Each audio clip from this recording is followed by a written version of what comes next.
Hello, my good friends. Welcome back. It's been a while, so thank you for staying with me. Today I want to read an article published back in July on the 50th anniversary of Gough Whitlam's secret mission to China. I'm currently working on ensuring that a transcription of Paul Keating's recent interview at the Press Club on Australia's strategic interests regarding China is up to scratch before I put it out. It's over an hour, so it's taking quite a bit. But I stumbled across this and I thought it offered a very interesting look at an Australia that was, as well as an Australia that could be on the global stage. Gough Whitlam did also write a bunch of articles for The Australian while in China. So if there's interest in this topic, I might continue on with those articles as well.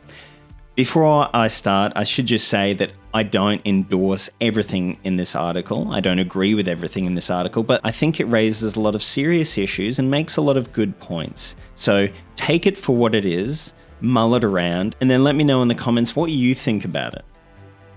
Whitlam confirmed great man theory. His confident eloquence would never have seen him use the bogan diplomacy we see today, by Bob Carr. If someone had said at the start of the year I'd be going to China, Gough Whitlam's aide Graham Freudenberg recalled, I would have said going to the moon would be more likely. There was something otherworldly about the country the Whitlam party entered on July 2, 1971, crossing the border from Hong Kong. The impoverished, bankrupt land outside was more like North Korea at its most sequestered than China today. Across the nation, there was not a single private restaurant or shop.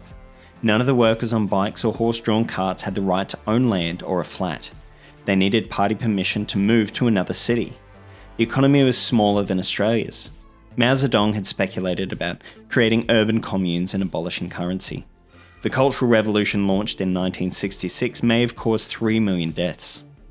China's international personality was ideological. It formally supported revolutionary movements in Southeast Asia. It saw its enemies as Soviet revisionism, US imperialism, Japanese militarism. It stood outside any world order.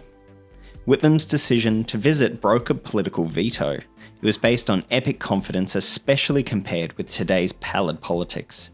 It is the only example of Australia's international personality being changed from the opposition benches. It was a personal commitment to the fray from opposition, advisor and late ambassador Stephen Fitzgerald said. An expedition of bravado and exposure, but great political judgment and luck. This was a case where great man theory gets confirmed. Any other Labor leader from the party's right would have nervously cleaved to bipartisanship, even if it meant ceding all security policy to a government that had committed us to Vietnam and had no notion of Australia except as perky little alliance partner. But with the retirement of Robert Menzies in 1966, Whitlam dominated Parliament.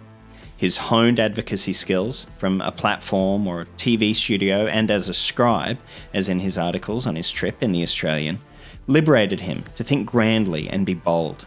Even with the Vietnam War raging, he had the supreme assurance to fly to China and talk a bilateral relationship without running it past the US ambassador in Canberra, which might be the first thought of both sides of politics today. His initiative provides an example of Australia moving in advance of US policy, not in its slipstream, and showing that Australia under the architecture of ANZUS might be dexterous and original. The attacks came. Liberal Prime Minister Billy McMahon said Whitlam's meeting with Chinese Premier Zhou Enlai was an impertinence to the United States, and it is not likely to be forgotten by the American administration. The next day brought the bombshell news that US National Security Advisor Henry Kissinger had arrived in China on July 9. But this joke, the most exquisite in our political history, is loaded with a serious warning. Great powers are cold monsters, to quote French President Charles de Gaulle, and when executing a quick policy shift, will put their own interests above the tender sensitivities of allies, in this case, Australia and Japan. A coalition cabinet had clung to the wisdom that Australia could not move on China policy until the US did. This naive alliance loyalty even required Canberra to suffer loss of wheat markets to Canada, which had recognised China in 1970. This was a pre-echo of today's paradox in which our bogan diplomacy has seen our share of food and beverage exports to China fall from 5.6 to 3.5%, but those of other Five Eyes nations rise from 22 to 35%. US produce sales are booming. Whitlam's meeting with Zhou reads as a masterclass. Whitlam resisted when Zhou attempted to draw him into criticism of the US. Whitlam said the 1951 ANZUS Treaty was not directed at China and had its origins in Australia seeking protection from a revival of Japanese militarism. In the face of China's paranoia about Japan, he stood firm and said it is the most wealthy and developed country that will not have anything to do with nuclear weapons. We think this is reassuring. Reading the text today, one hears a confident Australian voice trading strategic assessments with the world's senior statesman, compromising none of our values or interests, and with easy charm. "You are young," said Zhou. "I'm the age you were at the Geneva conference," said Whitlam. Several days later, after US President Richard Nixon's visit was announced, Whitlam was able to say Australia as a nation looks less flat-footed, less ignorant, less obscurantist, less imitative than she would have otherwise. It's not hard to imagine Whitlam's eloquence today supporting the autonomous legal system in Hong Kong or the lifting of repression of Uyghurs in Xinjiang, not least because Whitlam, as a liberal internationalist, was drawn to international instruments.